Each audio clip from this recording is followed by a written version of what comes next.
बंधु माने आजिर एही कार्यक्रम को आपण मानकु स्वागत। आजिर एही कार्यक्रमटी तुला राशि व्यक्ति विशेष मानक पई बहुत गुरुत्वपूर्ण अटे, बहुत ही खास अटे। कारण आगामी 10 दिन मध्य आपण को किछि छाड़ीबाको पड़िबो। यह प्रकृत रे कौन टंका, प्रेम, परिवार ना क्यारियर? उत्तर जानिबा द्वारा आपणकर झाल बही पारे। कारण ग्रह संरचना आगामी 10 दिन रे आपणक जीवन रे एक विराट परिवर्तन आनिबाकु जाउछि। एपरि एक स्वर्गीय विन्यास प्रायतः घटे नाही। किछि अपूर्ण स्वप्न सत हेले मध्य एही समय मध्य आपण किछि बड़ झटकार सम्मुखीन होई पारंती। 11 जुलाई रु 20 जुलाई पर्यंत समय आपणक जीवन रे एक निर्णायक पर्याय हेबाकु जाउछि। आपणकु किछि जिनिस को त्याग करिबाकु पड़िबो, किछि संपर्क रु दूरेई जिबाकु पड़िबो एवं किछि स्वप्न को मध्य छाड़िबाकु पड़िबो। तथापि किछि जिनिस मध्य आपणक रास्ता रे आसीबो, ताहा प्रेम हेउ किंबा टंका। जेतेबेले आपण प्रकृत रे जानिबे जे आपणक रास्ता रे कोन आसुछि, सेतेबेले आपण बहुत खुशी हेबे। कारण ग्रह नक्षत्र माने एक दृढ़ निष्पत्ति नेइछंती।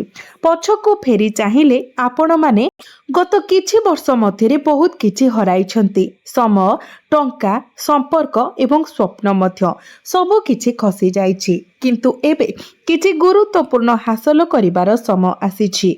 गुरु सूर्यंक सहित एकत्र होई जाइछंती। एबे सूर्य कर्कट राशि रे प्रवेश करिबाकु जाउछंती, जहा आपणकर क्यारियर भाबरे प्रवेश करिबाकु जाउछंती। जेतेबेले सूर्य एक उच्च बृहस्पति आड़क गति करती, यह एक निर्णायक फलाफल आनिब। आपणक जीवन रे स्थिरता आनिब एवं आपणकर क्यारियर रे आपण सम्मुखीन हेउथुबा बाधा गुड़िक समाधान करिब। तथापि मु एहा मध्य प्रकाश करिबी जे कोन छाड़िबा आवश्यक। आपण देखंतु, जेतेबेले भी आपणक राशिर शासक ग्रह शुक्र आपणकु किछि प्रदान करंती, ता बदଳରେ आपणଙ୍କୁ एक मूल्य देबाकू पड़िबो, आपणଙ୍କୁ किछि त्याग करिबाकू पड़िबो। तेणु आपण मते कुहंतु, एही वर्ष आरंभरू आपण आपणଙ୍କ जीवन पई जो आशा एवं स्वप्न पोषण करिथिले ताहा गोटिए गोटिए करी भांगी जाइछि। केतेबेले आपणଙ୍କ निष्पत्ति भूल होइछि, केतेबेले लोक माने आपणଙ୍କୁ निराश करिसंती एवं केतेबेले एपरि लागिला जेपरि एक ग्रहण आपणଙ୍କ जीवन उपरे छाई पकाई देइछि। किंतु एबे एही समय को काहेकि निर्णायक कहा जाए? कारण जदिओ गुरु आपणଙ୍କ क्यारियर भाबरे पूर्वरु उच्च थिले, सूर्य एबे सेठारे पहुंचिछंती। ग्रह मानक मध्यरे सूर्य हेउछंती राजा।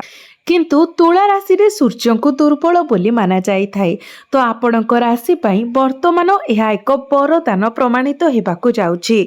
आपणଙ୍କ लग्न अर्थात आपणଙ୍କ राशिर अधिपति शुक्र केतुंक सहित गोचर करुछंती। यार अर्थ हेउछि टंका आसीबाकु नै आपण जो बाधा एवं असुविधार सम्मुखीन हेउथिले ताहा एबे यथेष्ट ह्रास पाइब एवं धन अर्जनर नूतन रास्ता खोली जाउछि। गत किछि मास धरी एपरि लागुथला जेपरि आपणଙ୍କ हाथ एवं पाद बंधा होई गला। टंका केवल आसुनथिला, किंबा जदि आसुथिला तेबे यह आपणଙ୍କ आवश्यकता पूर्ण करिबा पई यथेष्ट नथिला। आपणଙ୍କୁ अन्य मानଙ୍କୁ आर्थिक साहाय्य मागिबाकू मध्य पडुथिला। आपणଙ୍କ जीवन रे एते अशांति थिला, किंतु वर्तमान एठारे शुक्रଙ୍କ उपस्थिति सहित आगामी 10 दिन रे धनर पथ खोली जाउछि। अनन्य घटना जहा आपणଙ୍କ जीवन रे पूर्वरु केबे घटी नाही, ताहा घटिबाकू जाउछि। आपण केवल गोटिए उत्सरू नुहे बरं अनेक स्थानरू धन एवं कार्य सुजोग पाइबे। यह व्यतीत गुरु एवं सूर्यंकर संजोग अछि। सूर्य पूर्वरु आपणଙ୍କ भाग्य भाबरे थिले, किंतु यह एबे आपणଙ୍କର क्यारियर भाबरे प्रवेश करुछि। सूर्य भाग्य भाबरु क्यारियर भावको परिवर्तन हेबा सहित जोठारे गुरु पूर्वरु उच्चस्थ अछंती, बुझंतु जे एही संजोग आपणଙ୍କର क्यारियर रे स्थिरता आनिब। सूर्य हेउछंती ग्रह मानकर राजा, जे कि कहा सम्मुखरे मुंड नुआंती नाही। सूर्यंकर प्रभाव जोगु आपण गुरुंक ठारू मध्य अत्यंत लाभदायक फलाफल पाइबे। आपण एबे आपणଙ୍କର क्यारियर रे पछकु हटिबे नाही। आपणଙ୍କ पाखरे एक शक्ति रहिबो जहा आपणଙ୍କୁ सहजरे ସବୁଠାରୁ ବଡ଼ କଷ୍ଟରୁ ମଧ୍ୟ ଦୂର କରିବାକୁ ଅନୁମତି ଦେବ। ଆପଣଙ୍କ ଚାକିରି କିମ୍ବା ବ୍ୟବସାୟରେ ଆପଣ ଯେକୌଣସି ବଡ଼ ଚ୍ୟାଲେଞ୍ଜର ସମ୍ମୁଖୀନ ହେଉଥିବା ବେଳେ ସହଜରେ ନ୍ୟାଭିଗେଟ୍ କରିପାରିବେ। ଆପଣ ସବୁଠାରୁ କଠିନ ପରିସ୍ଥିତିରୁ ମଧ୍ୟ ବାହାରି ଆସିବା ପାଇଁ ଶକ୍ତି ପାଇବାକୁ ଯାଉଛନ୍ତି। ତୁଳା ରାଶିର ବ୍ୟକ୍ତିବିଶେଷମାନେ ଦୟାକରି ଧ୍ୟାନ ଦିଅନ୍ତୁ। ଗୁରୁ ଏବଂ ସୂର୍ଯ୍ୟଙ୍କର ଏହି ସଂଯୋଗ ଯୋଗୁଁ ଆପଣ ଆପଣଙ୍କର କ୍ୟାରିୟରରେ ଯେଉଁ ଉପର ଏବଂ ତଳ ଅନୁଭବ କରୁଥିଲେ ତାହା ବହୁତ କମ୍ ହୋଇଯିବ। ମୁଁ ଏଥିପାଇଁ କିଛି ପ୍ରତିକାର ସେୟାର କରିବି ଯାହାକୁ ଆପଣ ନିଶ୍ଚିତ ଭାବରେ ଅନୁସରଣ କରିବା ଉଚିତ। ମୁଁ ଭିଡିଓର ଶେଷରେ ସେଗୁଡ଼ିକୁ ଉଲ୍ଲେଖ କରିବି। ପ୍ରଥମତଃ ଆପଣଙ୍କର ସ୍ୱାସ୍ଥ୍ୟ ବିଷୟରେ ମଙ୍ଗଳ ଅଷ୍ଟମ ଭାବରେ ଗୋଚର କରୁଛନ୍ତି, ତ ଆପଣ ଯାନବାହନ ଚଳାଇବା ସମୟରେ ବହୁତ ସତର୍କ ରୁହନ୍ତୁ। ଯେତେବେଳେ ମଙ୍ଗଳ ଅଷ୍ଟମ ଭାବରେ ଗୋଚର କରିଥାନ୍ତି ସେତେବେଳେ ମନୋଭାବ ତୀବ୍ର ହୋଇପାରେ ଏବଂ ଚିନ୍ତା କିମ୍ବା ଚାପ ବଢ଼ିପାରେ, ଯାହା ଆପଣ ବର୍ତ୍ତମାନ ଅନୁଭବ କରୁଛନ୍ତି।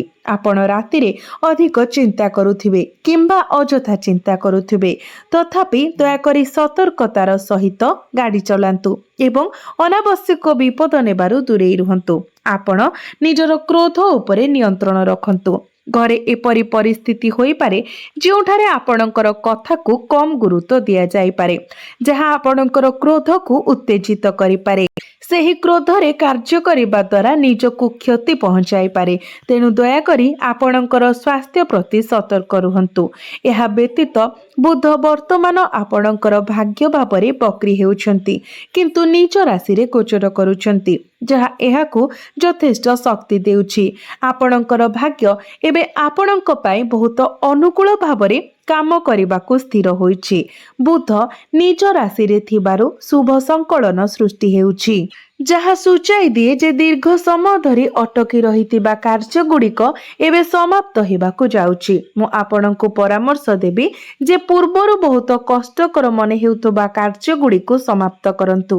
ଏହା ସହିତ ତୁଳା ରାଶିର ବ୍ୟକ୍ତିବିଶେଷମାନେ ଯଦି ଆପଣ ପ୍ରକୃତରେ ଅଭାବଗ୍ରସ୍ତ ବ୍ୟକ୍ତିଙ୍କୁ ସାହାଯ୍ୟ କରନ୍ତି, ଯେପରିକି ଶାରୀରିକ ଅକ୍ଷମତା ଥିବା ବ୍ୟକ୍ତି ଯିଏ ରୋଜଗାର କରିପାରୁନାହିଁ, ଏହି 10 ଦିନ ମଧ୍ୟରେ ଆର୍ଥିକ ସହାୟତା ପ୍ରଦାନ କରି ଏହା ଲାଭଦାୟକ ହେବ। ଆପଣ ଏପରି କୌଣସି ହସ୍ପିଟାଲରେ ଥିବା ବ୍ୟକ୍ତିଙ୍କୁ ସାହାଯ୍ୟ କରିପାରିବେ ଯାହାକୁ ଔଷଧ କିମ୍ବା ରକ୍ତ ଆବଶ୍ୟକ। ଏପରି ଦାନ କାର୍ଯ୍ୟରେ ନିୟୋଜିତ ହେବା ଦ୍ୱାରା ଆପଣଙ୍କର କ୍ୟାରିୟରରେ ଥିବା ବାଧା ଏବଂ ଷଷ୍ଠ ଭାବରେ ରାହୁଙ୍କ ଦ୍ୱାରା ସୃଷ୍ଟି ହୋଇଥିବା ଦ୍ୱନ୍ଦ୍ୱ ଏବଂ ଅଷ୍ଟମ ଭାବରେ ମଙ୍ଗଳଙ୍କର ନକାରାତ୍ମକ ପ୍ରଭାବ ଦୂର କରିବାରେ ସାହାଯ୍ୟ କରିବ। ଏହି ପ୍ରତିକାର ଗୁଡ଼ିକ ଅନୁସରଣ କରିବାକୁ ନିଶ୍ଚିତ କରନ୍ତୁ। ଏହା ସହିତ ଧ୍ୟାନ ଦିଅନ୍ତୁ ଯେ ରାହୁ ଅଷ୍ଟମ ଭାବରେ ଏବଂ କେତୁ ଏକାଦଶ ଭାବରେ ଅଛନ୍ତି। ଯେପରି ମୁଁ ଉଲ୍ଲେଖ କରିଛି, ଏହି 10 ଦିନ ମଧ୍ୟରେ ଆପଣଙ୍କର ଶତ୍ରୁମାନେ ଆପଣଙ୍କୁ ପରାସ୍ତ କରିବାକୁ ଚେଷ୍ଟା କରିପାରନ୍ତି। କାହାକୁ ଅନ୍ଧ ଭାବରେ ବିଶ୍ୱାସ କରନ୍ତୁ ନାହିଁ।